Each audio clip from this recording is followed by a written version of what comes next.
So today, we're going to tell you one thing. Every question you're going to have to memorize because there are rules and regulations, and you can't apply logic to everything because the government's involved, right? We've already seen that there's not necessarily logic involved in some of it. Licensing rules and regulations. What's that? The rules are made up and the points don't matter. Yeah, that's kind of like field day where we keep score, but it's not a contest. But then we publish who got the best scores. Part 97 has what controls us. That's what we're certified under and licensed under. So Part 97, go read Part 97. It's not long, so read all of Part 97, at least one. Know what's there and how to find it. And that's why everybody has a copy of Part 97. Yep. All right, terms. We're going to cover terms and working with the FCC. Working with bans and privileges. We do work them. Actually, the ARRL does most of that for you. Hopefully, everybody will join up.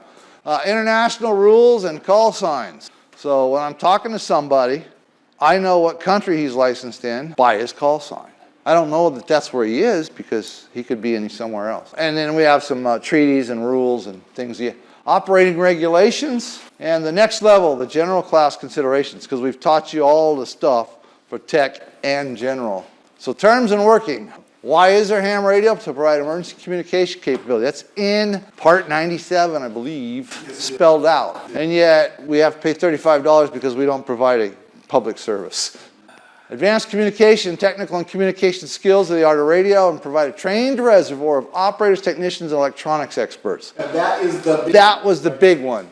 When World War II broke out, ham radios were outlawed in the United States, and they had all those radio operators already trained up on the basics and how to use them. They didn't know that piece of equipment, that radio, but they knew what radios were, how they worked, how the propagation worked, and all of that, and that was the big deal.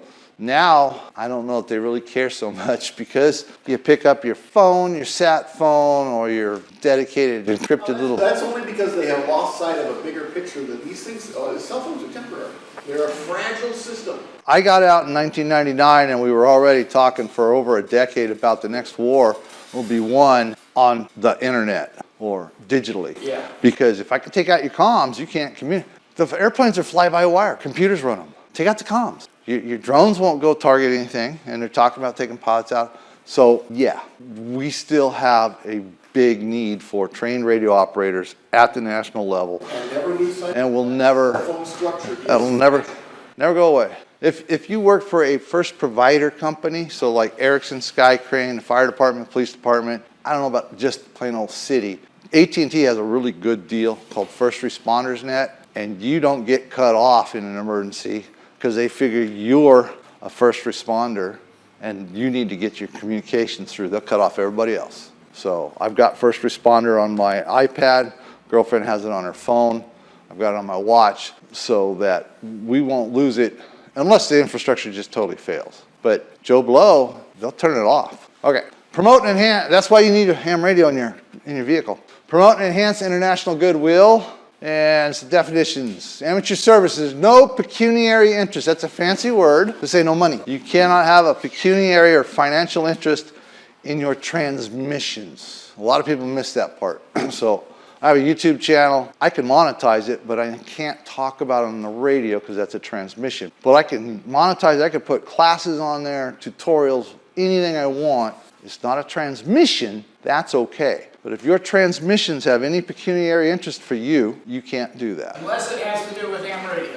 And one exception. There's one exception, and we'll get to that. It is with ham radio, but there's one very narrow exception.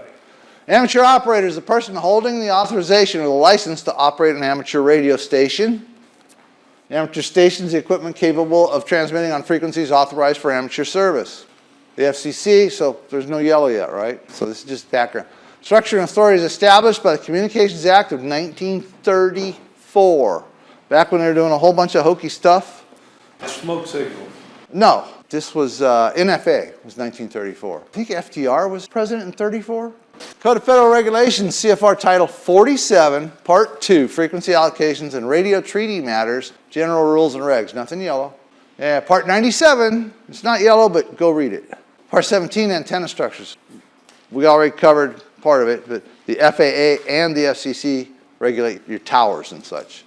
Okay, there's no age limit or citizenship restrictions. You can be 5 years old and get a license. I have QSL cards because I made contact with a 9-year-old amateur extra. And she sent, her younger sister was a general. And she had been an amateur extra for a year. She got it at 8. She sent me a QSL card. Now, how can you not send one back to a 9-year-old that is got the highest level license? So I was like, oh my God, I got to design one and everything else. 9 years old. So no age limit. I have had people on the radio 2 years old. Not a long conversation. It's, hi. One exception for the citizenship is foreign representatives. If you are a foreign representative of another nation, you cannot have an amateur license. License actually contains 2 parts: the operator's license and the station license, or call sign. So your call sign is your station license. There are, hey, we got something yellow. 3 levels of operator privileges currently issued. What are they? Technician, general, Amateur. There you go. So everybody passed that question. License term and renewal. You may operate the transmitter when your operator license appears in the FCC's ULS database. That's Universal Licensing System. So that's actually what you have to have in the ULS. You used to get a piece of paper that said, hey, you have a CSCE, Certificate of Successful Completion of Examination. Now you get that emailed to you. That piece of paper said, hey, for 365 days, this says that you passed that test. But if it's your first one, you can't do anything until it showed up on the computer. In modern times. In the old days, they mailed it. They actually mailed you a license. But if you've already got a license, doesn't matter. That little piece of paper that we emailed to you says certify completion, successful completion. You can immediately exercise your privileges of the new license level.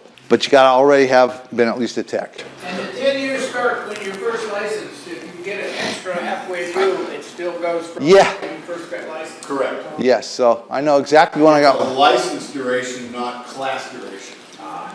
Upgrades, however, are not $35. We thought that was the case at first. Vanity calls will cost you $35, but you can change your address. If you get married, you can change your name, I'm pretty sure. All those kinds of things are free. Vanity calls and some other things are another $35 if you want to put one in. It used to be unlimited free.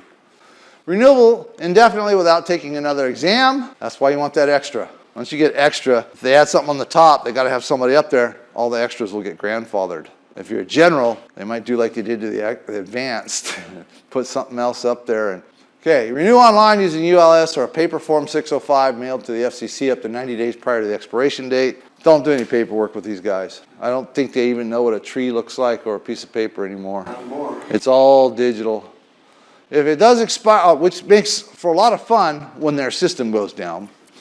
If it does expire, you have a 2-year grace period to apply for a new license without taking the exam again, but you are prohibited from transmitting, okay? And that's a question that'll be on the test. It's yellow. $35 in 10 years is yellow. And I can almost guarantee you that question will appear on the test. More than likely. Almost all the practice exams I've done online have that on them. You have to pay the $35 to renew? Yes, renewals and vanities are both $35. Okay, some personal identifications and information is required. Federal registration number. They're gonna put a number on you. Oh wait, we all have a social security number already, right? Right. We don't want to use that one, so hey, let's get a different one. Current email address must be maintained on file with the FCC or you may be revoked or suspended. Responsibilities of licensure: prevent unauthorized operation of your station, provide personal, now that's anybody and everybody. That's your wife, your kids, your dog, if he sits up on the chair and you left your mic in it. Now, the dog's not getting in trouble, is he? Okay, provide personal information as required, keep a current mailing address on file. Your mailing, okay, so everything you put on this documentation is public record, including your name, your address, your FRN. What else do we have on there? That's pretty much it. Your license, the important stuff. Yeah, the important stuff. Where to So, did anybody hear me? Oh, probably not. I know not. Did anybody hear me talking about my trip to Hawaii on the air? No, not on the air. Why? Because bad guys have scanners. And some ham radio operators, by the numbers, are going to be bad guys. And so you don't want them to know, I'm going to be out of the state for a week. Come get my stuff. Even going to the coast for the weekend. You're advertising that you're not going to be home. Keep that in mind. Okay. Box is your friend. You can get a P.O. box and use a P.O. box, but now you got to go check the P.O. box. The other thing you can do is use your mom's house or... Oh, you really want them chasing down your mom? It depends on who your mother is. Mother-in-law would be a better choice, yes. Ex-wife. Is the ex-wife going to send you the notice from the FCC, though? Probably not. No. You don't want to do that. Make your station and its records. Here's a problem for some people. Make your station and its records available for FCC inspection upon request by an FCC representative. What's your station? The radio. Where is the radio? Is it in your car? Is it in your house? Is it in your gun, your ham shack that doubles as your gun room or your man cave? They don't even need a warrant. You've agreed to it. So keep that in mind. That way, just hand him your bow thing and say, yeah, here's my station, see you, sucker. Have you been listening to me too much? No, I just believe in OPSEC. Ah, OPSEC. Okay, make your station and its records available for FCC inspection. My ham shack for the longest time was a little slide-in camper out in the back, in the driveway or in the backyard. There it is. No, you don't need to come to the house. That's my shack. Then the YL decided I spent too much time out there and I needed to move it in the house. That is your ultimate goal, to have the YL agree to, or beg you to bring it into the house, or the OM. Okay, which of the following is part of the basis and purpose of the amateur radio service? Charlie. Advancing skills in the technical and communication phase of the radio art. Yes. Not providing personal radio communications for as many citizens as possible. No, yeah, it's Charlie. For which license classes are new licenses currently available from the FCC? You guys got that one already, so we're not going to waste our time. Technician General, Amateur Extra. Which agency regulates and enforces the rules for the amateur radio service in the United States? And I have to warn you guys, some of the questions in this rules and regs, you're going to say, why are they even bothering with that question? Yeah. It's going to be there. Yeah. I like easy ones. Well, yeah, they are. What do the FCC rules state regarding the use of a phonetic alphabet for station identification in the amateur radio service? Encouraged. What proves the FCC has issued an operator primary license grant? Charlie, ULS. Which of the following can result in revocation of station license or suspension of the operator license? Bravo. It is Bravo. What is the normal term for an FCC-issued amateur radio license? Normal term. Charlie, 10 years. What is the grace period for renewal if an amateur license expires? Alpha, 2 years. Okay, how soon after passing examination for your first amateur radio license may you transmit on the amateur radio bands? Charlie. License database. Okay, if your license is expired and is still within the allowable grace period, so here's another question. Within the grace period, may you continue to transmit on the amateur radio bands? Delta. No. When must the station and its records be available for FCC inspection? Bravo. It's not 10 days. It's any time. FCC ULS website is fcc.gov. Go there. Register for online access to your license information. After you take the test, make sure you watch your email that you give them, because that's where you get sent a link to go pay for your license and get it finalized. Change your address and other information, renew your license, all this on ULS. Search for other station information. Regulatory bodies, in addition to the FCC, amateur radio service is primarily self-policing. They don't come looking for you. Other radio operators will find you. They will get told about you. If you're just cursing, a couple of curse words here and there, you're more likely to get talked to by the repeater owner than anybody else. Yep. It's very likely the FCC will not come knocking on your door unless you make an ass of yourself. You're running a 15,000 watt pirate radio station, they'll find you. They'll come knock on your door. So another question, what can you do What can you do? about him operating like that? Oh, about a bad operator? I mean, not as just as a standard person. We will cover it here in a second, I believe. It could very well be. The bottom line is just don't talk to the dude. Ignore them. They do not exist. Right. He could be talking, cursing right over the top of you, and all you go is like, there's some sort of interference out here. That's QSY to the other frequency if you're not on a net or something. If you're talking to somebody that you talk to all the time and you got a couple of frequencies. Let's QSY to the other one. And in 5 years of being an operator, I've heard a net close down twice. I've closed one twice. Yeah. I said, what was the object? of Well, him. that's always the issue. It's what is the object? Annoyed. The object is self-gratification. I can interrupt your net, or I Yeah. can interrupt your QSO. Yep. I can be an asshole, and there's nothing you can do about it. So there's hundreds of types of there's hundreds of types. The repeater owners can. The repeater owner can kick you off the repeater.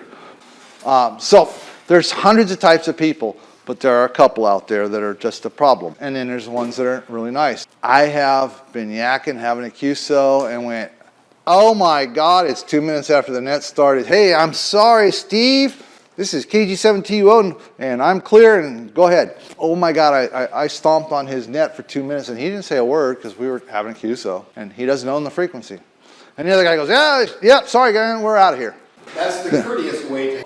We self-police. We call them volunteer monitors now. We'll cover that. There we go. Volunteer monitor program. It's in yellow, VM.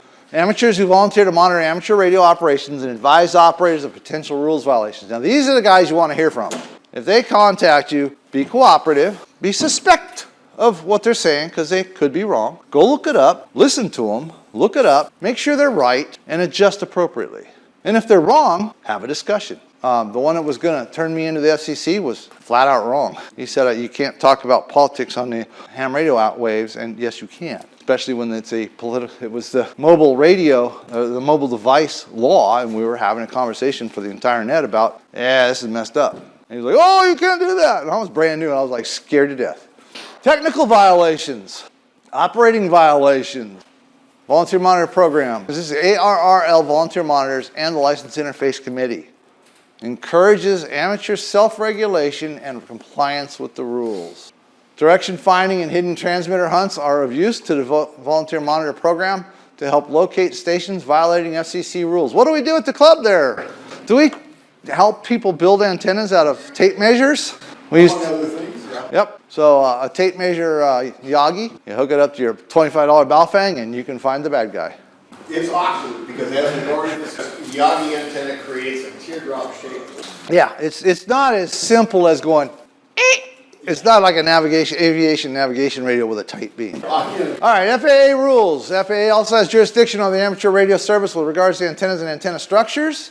If your antenna structure, not near a public use airport, exceeds 200 feet, you must, that's FAA if it's over 200 feet. Notify the FAA, register with the FCC. So, how tall do you want your tower to be? 199.5, not 200 feet. Okay, state and local governments are permitted to regulate amateur radio antenna structures. However, amateur service communications must be reasonably accommodated, and regulations must constitute the minimum practical to accommodate a legitimate purpose of the state or local entity. You still might have to take it to court. No, really? It's gonna cost us some money. I can speak from experience. What's the story behind that? Well, hold on. Before we go to there, state and local governments. What about your HOA? That's it. Yep.